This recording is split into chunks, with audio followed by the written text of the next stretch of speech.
Évangile de Jésus-Christ selon saint Jean. En ce temps-là, Jésus disait à ceux des Juifs qui croyaient en lui, « Si vous demeurez fidèles à ma parole, vous êtes vraiment mes disciples.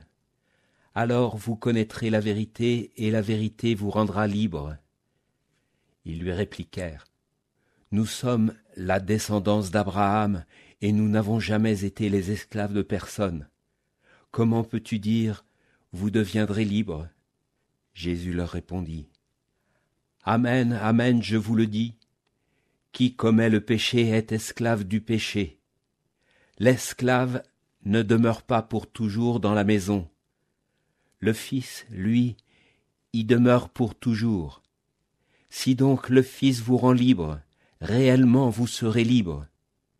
Je sais bien que vous êtes la descendance d'Abraham, et pourtant vous cherchez à me tuer, parce que ma parole ne trouve pas sa place en vous.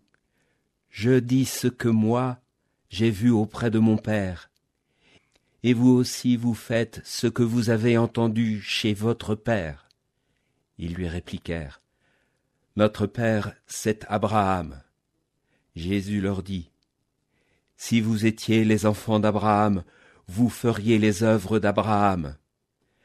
Mais maintenant vous cherchez à me tuer, moi, un homme qui vous ai dit la vérité que j'ai entendue de Dieu. Cela, Abraham ne l'a pas fait. Vous faites les œuvres de votre père. » Ils lui dirent, « Nous ne sommes pas nés de la prostitution, nous n'avons qu'un seul Père, c'est Dieu. » Jésus leur dit, « Si Dieu était votre Père, vous m'aimeriez, car moi c'est de Dieu que je suis sorti et que je viens. Je ne suis pas venu de moi-même, c'est lui qui m'a envoyé. » Chers amis, nous avons commencé dimanche le chapitre 8 de l'Évangile selon saint Jean et nous le poursuivons. Et nous avons quitté hier notre auditoire du temple converti. Beaucoup crurent en sa parole. Aujourd'hui, Jésus s'adresse à eux. Et ces gens qui se sont convertis à la parole du Christ, à ce « je suis » qui le définit, ces gens-là vont être tout à fait versatiles. Jésus veut les faire progresser. Si vous demeurez fidèles à ma parole, vous êtes vraiment mes disciples, alors vous connaîtrez la vérité, et la vérité vous rendra libre. Et là, c'est la stupeur chez les auditeurs croyants, qui se déclaraient comme tels. Nous n'avons jamais été esclaves de personne. Est-ce un sursaut d'orgueil? Est-ce un aveuglement? Parce que justement, les enfants d'Abraham ont été esclaves de Pharaon. Comment oublier ce tragique épisode, répété, dont la libération est répétée de Pâques en Pâques, d'année en année, dans toutes les familles juives? Nous n'avons jamais été esclaves de personne. Vous avez la mémoire courte, chers amis. Et Jésus parle d'un autre esclavage. Non pas l'esclavage de Pharaon, mais l'esclavage du péché. Dans notre mentalité un peu moderne, on pense toujours que on peut choisir entre le bien et le mal, qu'être libre, c'est justement avoir le choix. Et que on ne peut pas savoir si quelque chose est mauvais, si on n'a pas testé, si on n'a pas essayé. Le péché a des attraits. C'est pour cela que le tentateur a tant de pouvoir sur nous. Mais ce sont des pièges.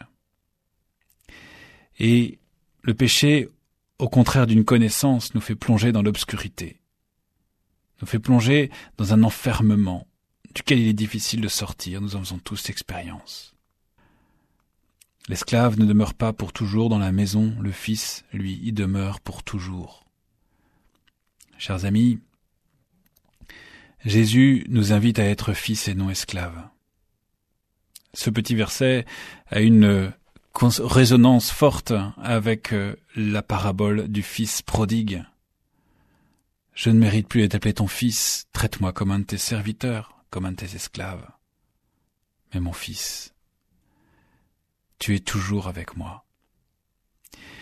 entendons de la part du Christ cette filiation d'avec le Père. Nous sommes plus que des fils d'Abraham, nous sommes des fils du Père. Et nous avons à retrouver cette filiation, cette maison. Alors, dans ce temps de carême qui nous approche à la Passion, demandons au Seigneur la grâce d'être vraiment libres, comme lui est libre, comme il s'avance vers la mort pour nous sauver. Nous aussi, prenons part à ses souffrances, prenons part à sa passion, pour être dans la maison, en fils libre. L'évangile du jour a été commenté par le père Édouard Roblot, curé de la paroisse Notre-Dame de la